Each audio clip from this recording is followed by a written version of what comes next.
I've always maintained that prepping is alien to the Filipino culture. And I put an emphasis on the word culture because from the way I see things, Filipino preppers in particular are so concerned about more of the technical side of prepping, whether it's the bug out location, whether it's the gadgets, whether it's firearms, all of those things. Ang problema kasi dito is the operative word is culture. Wala sa kultura nating mga Pilipino ang mag-prep. We're still part of the sari-sari store mentality where we don't necessarily stockpile food. Halimbawa, hindi natin naging ugali yung mag-imbak ng sobra-sobrang pagkain simply because there's a sari-sari store around the corner. So kung ano man yung kailangan mo, yun lang ang bibilin mo. Tayo lang ang kultura so far na merong tingi-tingi system. So if you need just isang stick ng sigarilyo, pwede kang bumili, for example. So para sa atin, people will not necessarily store things in their homes. Hindi sila mag-iimbak ng whatever supplies simply because pag nangailangan sila, tatakbo na lang sila sa tindahan. And that's basically the culture of the Filipinos that some preppers do not take into consideration. Ang concentration nila nasa baril,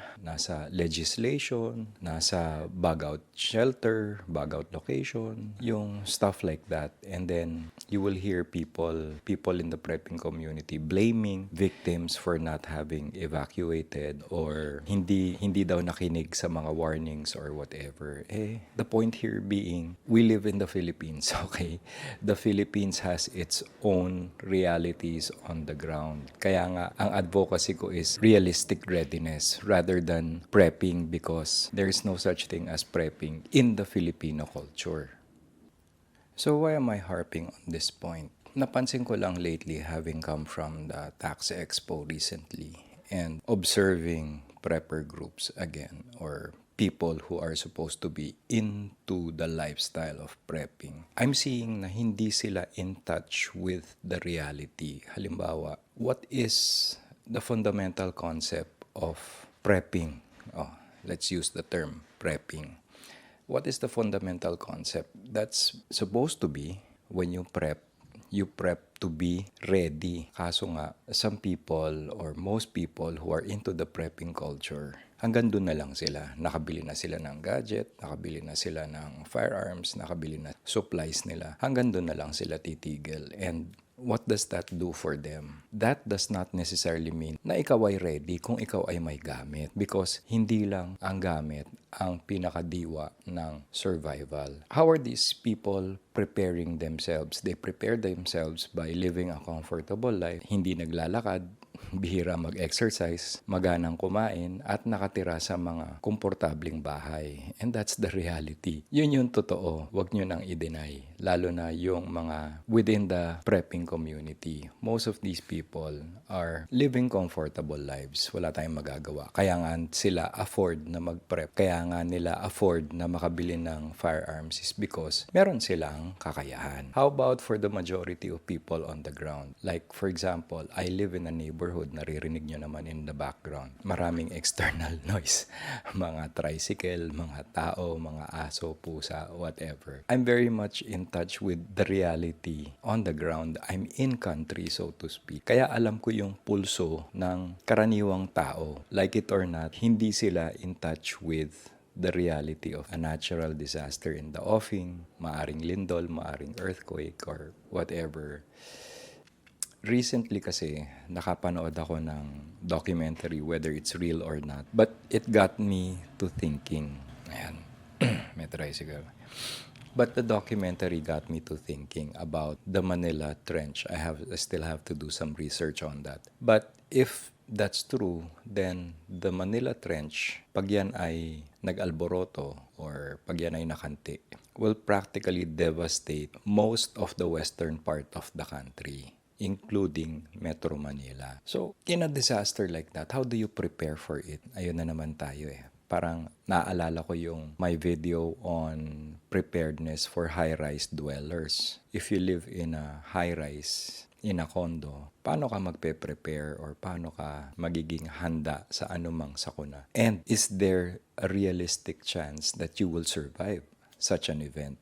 di ba? Hindi natin masabi. Yun yung point. Pwede ko kayong turuan na maghanda, but I cannot guarantee that you will actually survive that particular event. So, ganun din, if ever we talk about prepping, survival, readiness, medyo, hiwalay natin yung readiness kasi ibang konsepto na yun eh. Konsepto ko yun eh.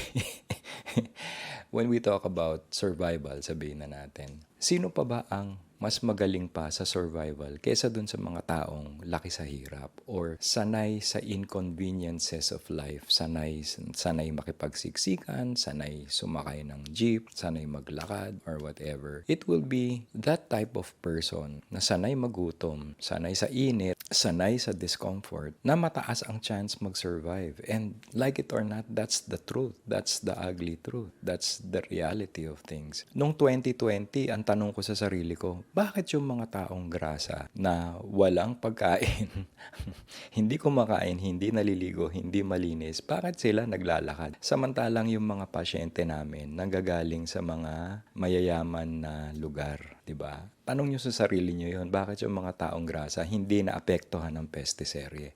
Bakit yung mga can afford, yung mga may kaya, can afford ma-hospital, sila ang na-hospital? Di ba? Magpakatotoo lang tayo. There's no getting around that. So, my point here is, for those who think that prepping is baril-baril lang or gun legislation lang, na wala kayong alam sa survival, masarap ang buhay nyo, hindi kayo nakatira sa Pilipinas, di ba? I always said na prepping in the Philippines is different from prepping anywhere else. First of all, kasi nga, wala sa kultura natin ang prepping. Wala sa kultura ng Pilipino ang paghahanda. So, that in itself, the culture aspect in itself, wala na kagad yung prepping eh. So, this is not an issue, this is not a topic that can be forced upon people. I mean, it's not part of the culture, and if it's not part of the culture, mahirap talaga siyang gawin, hindi natin nakasanayan. Unti-unti siguro you can talk to people about it. But what's the best way to get someone into prepping? And that would be experience. Kapag naranasan na niyang magutom, mag-iimbak na siya ng pagkain. Kapag naranasan na niyang mauhaw, mag-iimbak na siya ng tubig. Kapag naranasan na niya ang sakuna, then therefore makakaisip na siya na maghanda para sa susunod. And that's the only way that Filipinos will learn about prepping per se or the concept of survival and readiness. That's the only way eh. Hindi mo yan madadaan sa updates on the latest guns in the market. Hindi mo yan madadaan sa updates on the latest on gun legislation. Simply because, for one, napakamahal ng firearms. It's not something that everybody can afford. Mga tao nga hindi nila mapag-aral ang mga anak nila dahil sa hirap ng buhay tapos bebentahan mo pa ng baril. I'm not anti-gun. Nakikita nyo naman sa video, hindi ako anti-gun. I'm very supportive. Kaya lang, we have to deal with realities. It's not for the average Filipino citizen na makabili ng firearms. So, wag natin ipagsiksikan, wag natin ipagtulakan yung konsepto na yun. It will have to be, kumbaga, gradual, unti-unti. Like I said, kailangan mapagdaanan niya muna bago siya matuto. And that's how people learn. They learn from experience. Unfortunately, likas din sa atin mga Pilipino ang matigas ang ulo. So, there you go.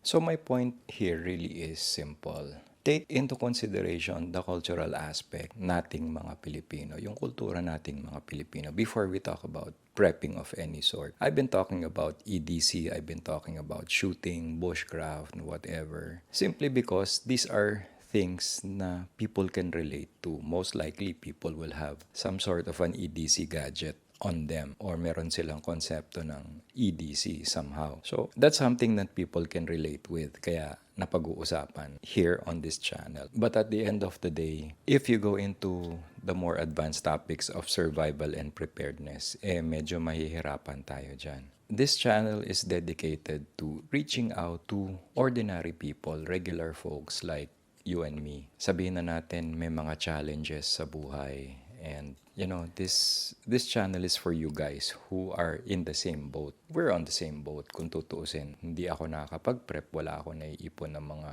supplies or stockpile simply because it's financially challenging. So, tiis-tiis muna. That's the very essence of survival eh. Making do with what you have. Hindi yung for every need, meron kang solution. Pag nagutom ka, meron kang supply ng pagkain. Pag naguhaw ka, meron kang tubig. Para sa ating mga karaniwang tao, pag may problema, kailangan gawa ng paraan. Hindi yung ready na yung solution sa harapan natin. That's what readiness is all about. It's the ability to decide. It's the ability to anticipate things before they happen. And when you're in the situation, kaya mong gawa ng paraan. And that's what readiness is all about. Kasi kahit na anong dami ng preparasyon mo, kahit anong dami ng gadget mo, firearms, ammunition, food supplies, water, pag hindi ka marunong magtipid ng supplies mo or hindi ka marunong gumamit ng kokote mo, baliwala lahat ng preps mo. That's just been my thoughts on the subject matter. Pag pinag-usapan natin ang prepping in the Filipino setting. That's been the long and the short of it. This has been Abs Abando for Manila Sentinel. Raw, magpakatotoo na tayo. 5.100, maintain runway heading, climb 3,000 feet, runway 13, clear for immediate takeoff.